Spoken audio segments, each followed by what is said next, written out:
I'm Steve Lascalzo, and this is The Way.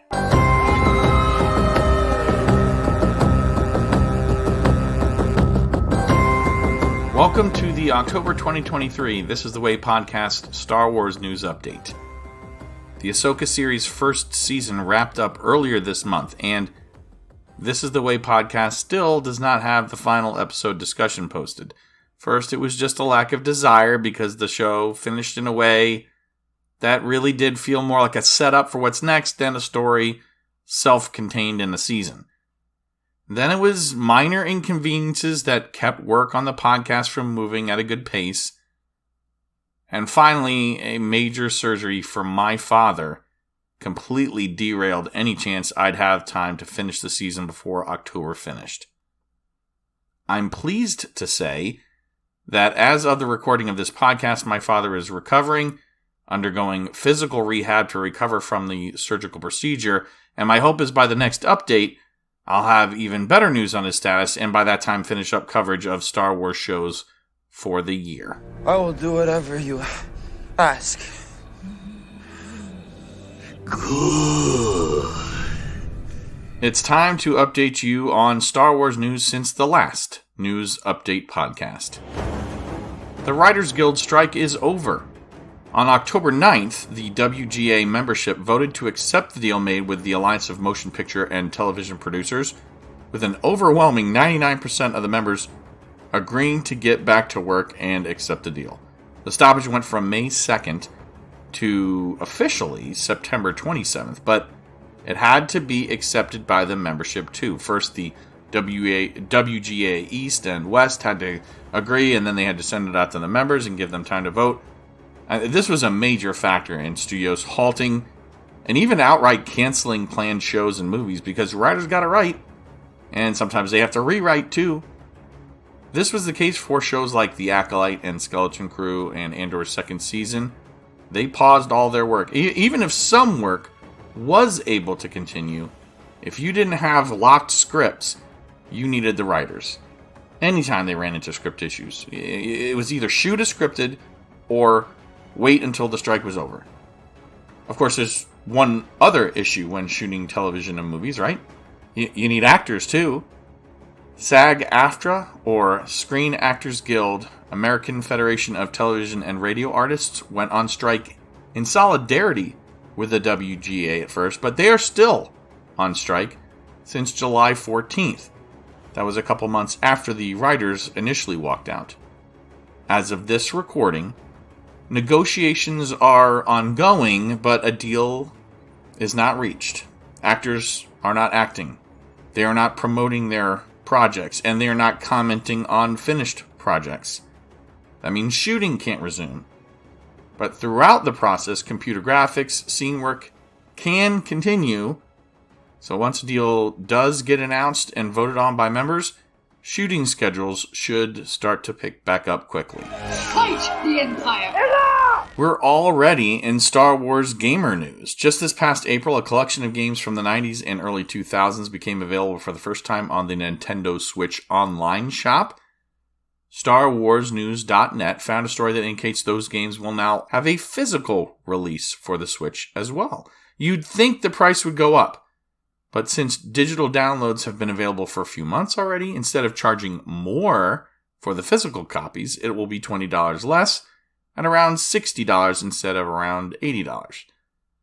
The games in that collection are The Force Unleashed, Republic Commando, Episode 1 Racer, Jedi Knight, Jedi Academy, Jedi Knight 2, Jedi Outcast, Knights of the Old Republic, and Knights of the Old Republic 2, The Sith Lords. One interesting little note about the collection I saw was despite it being a 7-game physical copy collection, the KOTOR games both require additional downloads, so you'll still need access to the internet to play those. You can find it for pre-order right now on Target.com and BestBuy.com. The PC and console remake of the Star Wars shooter Dark Forces is scheduled for early next year. Night Dive Studios will unleash Kyle Katarn once again for fans on February 28th, 2024. The game's original release was in 1995. That's my senior year of high school. This is the game that introduced the Dark Troopers that we end up seeing in Season 2 of The Mandalorian, and it's the design upon which Moff Gideon based his final boss armor for Season 3. Minecraft is getting more Star Wars-based downloadable content in November. Path of the Jedi will allow players to wield lightsabers, battle legendary characters, and explore planets and locations from the movies, shows, and games. You can use the Force too in this Minecraft story adventure. You, know any jokes, BD? I don't know. Why? Classic. Last month I mentioned that Respawn Entertainment was continuing the Star Wars Jedi adventures with Cal Kestis and Marin, but they would need a new principal game designer because the original was leaving. They're also looking for a principal gameplay designer, reporting to the lead combat designer. This does jive with that news out of the Ocala Comic-Con that we mentioned last month, where Cameron Monaghan revealed that there would be a third in the trilogy in a panel. And finally, in game news, Star Wars Outlaws is getting pushed back to at least late 2024, after targeting early 2024 when the trailer was released this past summer. Now, late 2024 could also mean the end of financial year 2024 to 2025, which means this game might not be out until late March 2025. The Force is back. The rebels won't tire till they see the last of the Empire. And Kenner's there with Star Wars Return of the Jedi Collection. Collectors. The High Republic era may soon have its first FX series lightsaber. A legacy lightsaber hilt inspired by Stellan Gios's design from the HR era, comics and books. It's going to be available at Shop Disney and Resort gift shops later this fall. That announcement was part of the October New York Comic-Con publishing panel. I also saw a note that mentioned there's only about 5,000 units expected, so this could be a collector's item, truly. Black Series figures from Hasbro currently available for pre-order are Starkiller, Darth Vader A New Hope era, and Mandalorian Season 3 editions of Din Djarin and R4-6DO. Greef Karga's Astromech, the R4 unit there, won't be available to pre-order until spring of 2024, but the others are available now. Starkiller certainly does resemble Sam Witwer, who voiced the character for the video game. Vader certainly resembles his first appearance on the Tantive 4. Din Djarin has his Beskar with Mudhorn signet, but his accessories only include a knife, blaster, and the Darksaber, no Grogu or the Child.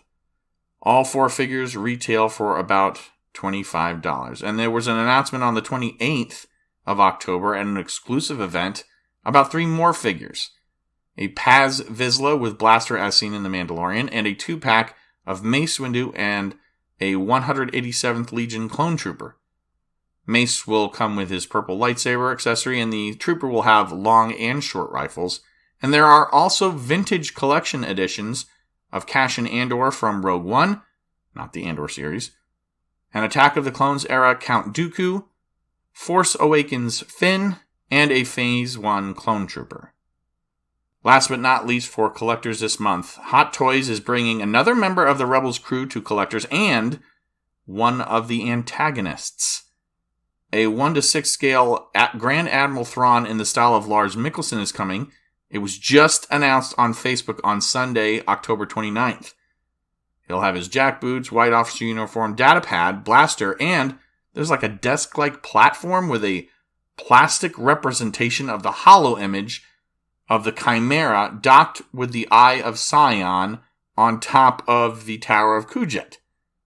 There was no word of when pre-orders would become available or a price, and like I said, it just came out at the end of the month. Also, though, Hera Syndulla, in the style of Mary Elizabeth Winstead, is a 1:6 scale Ahsoka version, and it's the first Twi'lek character from the company. Just like the Grand Admiral Thrawn and all of the Hot Toys, it's going to have positionable eyeballs, but also articulating Leku, her head things, and a well-detailed bomber jacket, the orange pants that Mary Elizabeth Winstead made more famous. Not many accessories, but if you're looking to add to your Ghost Squadron, it's available for pre-order for the low price of just $260. Just one more thing. We've already reached Disney Parks news time. Roaming BD series droid units have been playtested in Disneyland's Galaxy's Edge. You've probably already seen it in some other news segment or on a Disney YouTuber video. This is the kind of droid that you spot in the Book of Boba Fett and The Mandalorian, and it's the same series as the companion droid for Cal Kestis if you've played the Jedi Fallen Order and Survivor video games. They're real cute, and they were testing in a set, a green, orange, and blue version. And all the tests so far that I've seen, all three come out at once, but I imagine that maybe they will switch it up and have a little, one at a time in one certain place, and that way you never know which color you're going to see. Now, these do not crawl up and sit on shoulders like in the video game, and you're not supposed to touch them, but they do walk around. They don't roll. They're not rolling droids like R2. They're walking droids, and supposedly some of the footage that I've seen and some of the dev notes that I've seen and YouTube videos where they're talking about these, they do have like collision detection and stuff like that. So they're not going to be left alone to just wander. They will have a handler or maybe even somebody controlling them. And lucky Disneyland attendees have spotted them. But I haven't found any evidence that Disney World's Hollywood Studios has hosted these, even just for a playtest. So if you get a video of one of those playtests in Florida, definitely upload that to YouTube, because you're going to watch the views for that video flood in. I think we can let him off with a warning this time. Thank you for listening today. If you think I've missed something or disagree with me, please send me some email to thisisthewaypodcast@gmail.com. You can still send in thoughts and opinions on Ahsoka. I haven't finished even the first discussion video on that, and I want to have a wrap-up podcast about the entire show where I talk about some of the feedback that's already been sent in. Well, how else can you interact with us? Well, you can find our links all in one place. linktr.ee/thisisthewaypod. Thank you for joining me, your host for This Is The Way Podcast's October 2023 news update. I am hopeful our next podcast is the Ahsoka finale. And then, like I said before, I hope to produce a feedback episode on the season as a whole as well. But we will see. A lot depends on how my father's doing, and we appreciate all the prayers we can get. Until next time, I'm Steve Lascalzo. May the Force be with you, always.